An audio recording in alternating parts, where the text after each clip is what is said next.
This was going to be her last term anyway. She wanted to retire.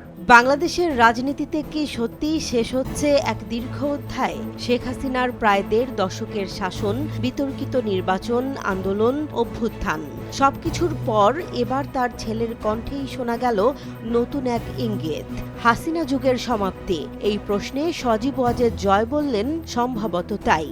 We wanted a clean election because we were going to win anyway. Awami League যদি বাংলাদেশের রাজনীতিতে ফেরার সুযোগ পায়, শেখ হাসিনাকে আর নেতৃত্বে নাও দেখা যেতে পারে। এমনই ইঙ্গিত দিয়েছেন তার ছেলে সজীব ওয়াজেদ জয়। কাতার ভিত্তিক সংবাদ মাধ্যম আল জাজিরাকে দেয়া এক সাক্ষাৎকারে তিনি বলেন, তার মা রাজনীতি থেকে অবসর নিতে চান এবং বিদেশে থাকতে আগ্রহী নন। No, she's old. My mother's elderly. This was going to be her last term anyway. She wanted to retire. ২০২৪ সালের ৫ আগস্ট ছাত্র জনতার অভ্যুত্থানে ক্ষমতা হারানোর পর থেকে শেখ হাসিনা ভারতে নির্বাসিত জীবন কাটাচ্ছেন। জুলাই অভ্যুত্থানের ঘটনায় মানবতা বিরোধী অপরাধের মামলায় আন্তর্জাতিক অপরাধ ট্রাইব্যুনাল তাকে মৃত্যুদণ্ড দেয়। একই সঙ্গে অন্তর্বর্তী সরকার আওয়ামী লীগের রাজনৈতিক কার্যক্রমে নিষেধাজ্ঞা আরোপ করায় দলটি আসন্ন ত্রয়োদশ জাতীয় সংসদ নির্বাচনে অংশ নিতে পারছে না। আল জাজিরার সাংবাদিক শ্রীনিবাসন জৈনের প্রশ্নের জবাবে সজীব ওয়াজেদ জয় বলেন, শেখ হাসিনার বয়স হয়েছে এবং এটি তার শেষ মেয়াদ হওয়ার কথা ছিল। তিনি অবসর নিতে চান। এ প্রসঙ্গে হাসিনা যুগের সমাপ্তি বলা যায় কিনা এমন প্রশ্নে জয় সরাসরি বলেন, সম্ভবত তাই।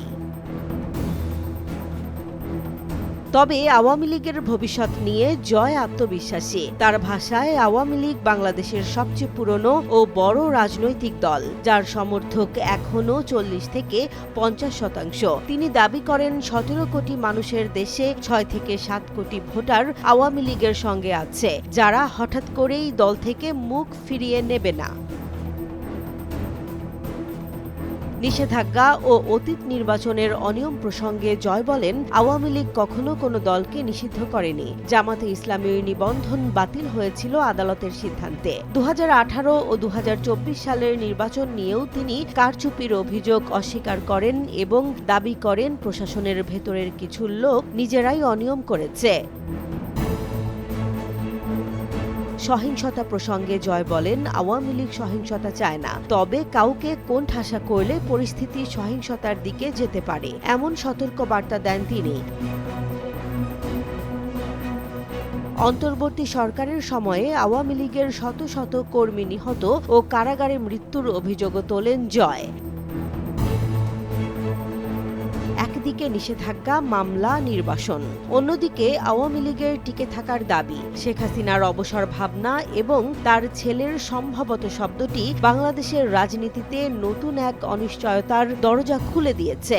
হাসিনা যুগ সত্যিই শেষ হচ্ছে কিনা তা নির্ভর করছে আগামী নির্বাচনী বাস্তবতা ও রাজনৈতিক সমীকরণের ওপর।